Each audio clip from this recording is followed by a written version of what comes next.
السلام عليكم ورحمة الله وبركاته. ازيكم عاملين ايه؟ يا رب تكونوا بخير. كل سنة وانتم طيبين. بالنسبة لرمضان جو كده، طبعا جايبه لكم وصفة جديدة وسهلة وهتوفري فيها فلوس ياما. هي طريقة عمل الليمون المخلل. طبعا هتعبي مية في حلة، وتحطي الليمون تسلقيه، وتجيبي جزر وتبشري. طبعا المية بتاعة الليمون مش هترميها، انتي بس هتصفي منها الليمون وتسيبيها على جنب عشان هنحتاجها. طبعا وده الجزر اللي انا بشرته.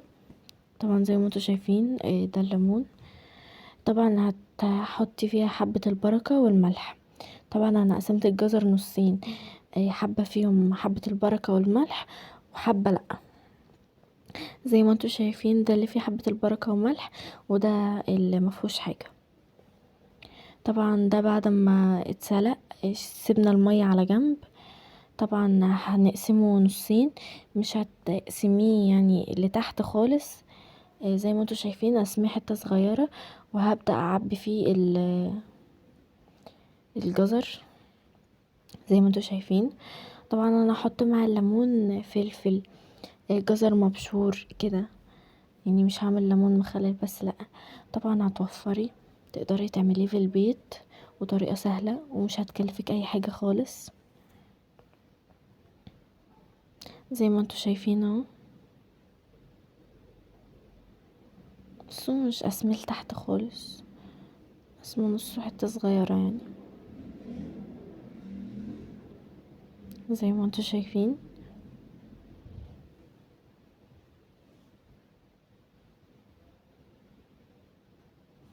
هفضل اعمل بقى فيهم لحد ما يخلصوا.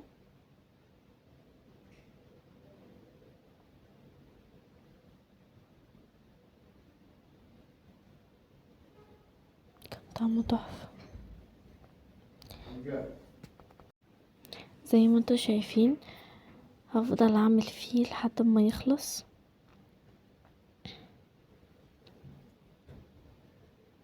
طبعا دي طريقة سهلة ومش هتكلفك اي حاجة خالص، وتقدري تعمليها في البيت يعني، وما تشتروش من بره، وحاجة مضمونة وعارفة انتي عاملاها ازاي.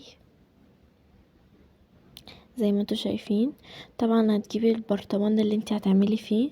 طبعا ده البرطمان اللي احنا هنحط فيه. هحط فيه الكمية اللي انا هحطها، واحط فيه مية اسمه ايه ده، الليمون اللي هو اتسلق فيه. طبعا وحطيت فيه حبة جزر، وهحط كمان معاه الفلفل. زي ما انتوا شايفين المية اللي هي الليمون اتسلق فيها هتحطيها مع الليمون اللي هتعمليه مخلل. زي ما انتوا شايفين ده الفلفل هقلبه في الجزر بتاع حبة البركة والملح، وهبدأ احطه مع الليمون. وحطيت حبة جزر من غير حبة البركة ولا الملح. زي ما انتوا شايفين اهو.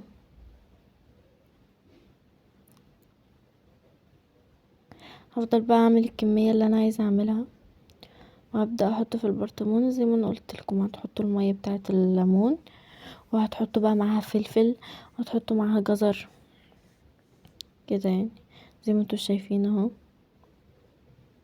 وهتسيبيها بقى براحته لحد ما يعمل لوحده، يعني يبقى الطعم مخلل كده. زي ما انتوا شايفين.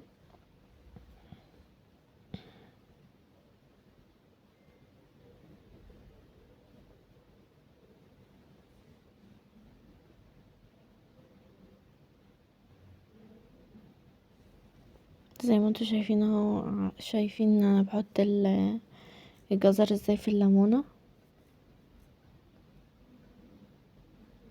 يعني مش بمليها قوي على الاخر كده، بحشيها اللي جوه،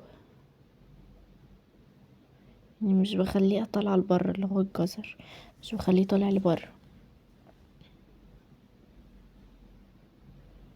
زي ما انتوا شايفين. هفضل اعمل بقى لحد ما اخلص الكميه كلها.